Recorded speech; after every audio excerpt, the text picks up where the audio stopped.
end, that you could have a restaurant beside the hitherto butchery. Then touch. People must have the ability to touch the sample. That's the nuggets. Then, of course, smell. People must have the opportunity to smell. These nuggets are actually important. Then, of course, because it's a food industry, you can only advertise food industry effectively if you taste it. Taste is important. So restaurants and co come in. Operating a hitherto butchery has changed. You could have each of the products either boiled, smoked, fried, spiced in various forms. All of them cooled. Then, of course, we're looking at the fifth significant point, that is effective interaction of the structures using linkages.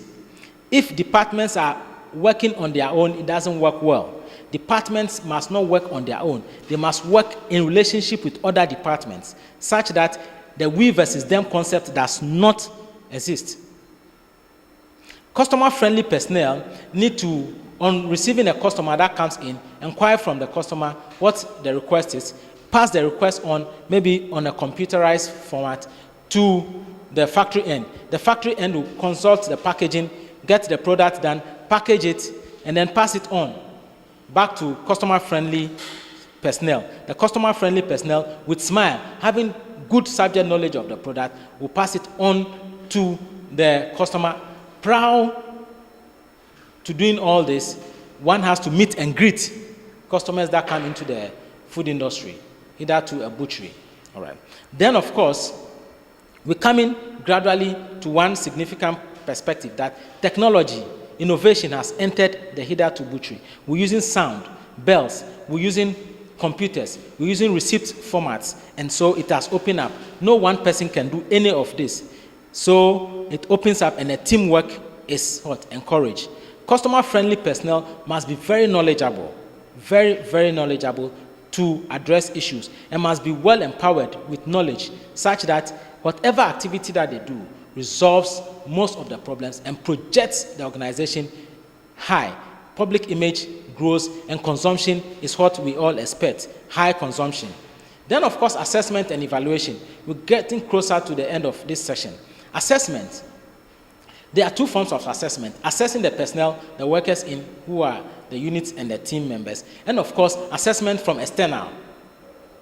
Consumers actually, when they buy the product, you give them a consumption, you give them a feedback form. They complete the feedback form and return to the organization. That is one form of assessment, and that will open up innovation to the organization. Monitoring and assessment. Monitoring is a day-to-day activity, and of course, monitoring must be done on especially quality of product. The standards must be followed. If you don't assess what you're doing, you wouldn't know where you stand. Without assessment, you wouldn't know where you stand, and you will not be in the competitive environment, unless, of course, you are in a monopolistic environment. But if you are in a competitive environment, as we think, then, of course, you need to understand basics in systems thinking. One of it is the units, 2, the structure, then 3, the linkages. That is what makes up systems thinking. Benchmarking. You always have to compare your organization, the food industry, with another, a leading one, and not a laggard. If you compare your organization with a laggard, then you only be a laggard. But if you compare with a market leader and you compete with the market leader, if you don't equate to the market leader, you are most likely to what? Outrun the market leader. And that is quite more interesting, because the millennial that we are in, the millennial generation, are customizing almost everything they get, requesting for products just on the go, just as they request for it. They want it in good time, and they are able to pay. They afford it. And so organizations must use technology, internet, telephone, and all that to get products to consumers.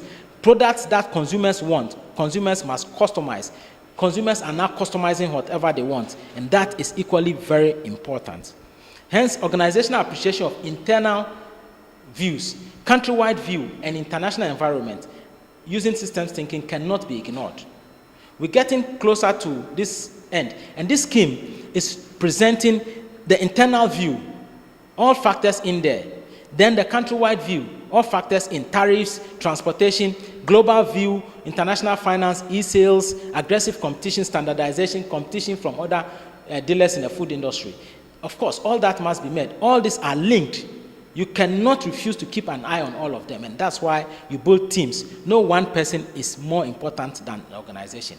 On that note, we're coming to the end of this discussion, or we've come to the end of this discussion for the first segment. I would recap that units, structures, linkages are what systems drive on, and every organization should rather use systems thinking instead of placing enough or maximum emphasis on leadership. Rather place maximum effort or emphasis on systems thinking. That way, without the leader, you still can keep operating. Thank you.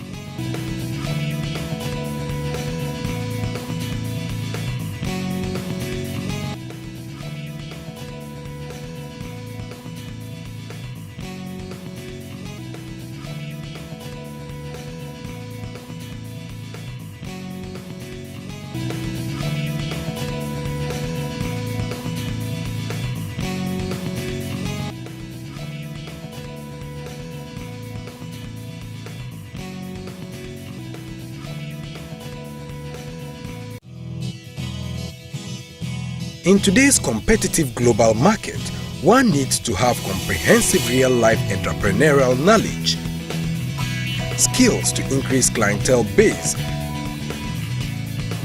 exposure to online business activities, and ability to plan and write workable business plans.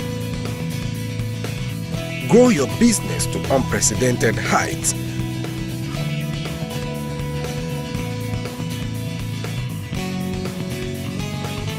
For these and other interesting growth management related solutions, watch Small to Large Enterprise TV right here on this channel.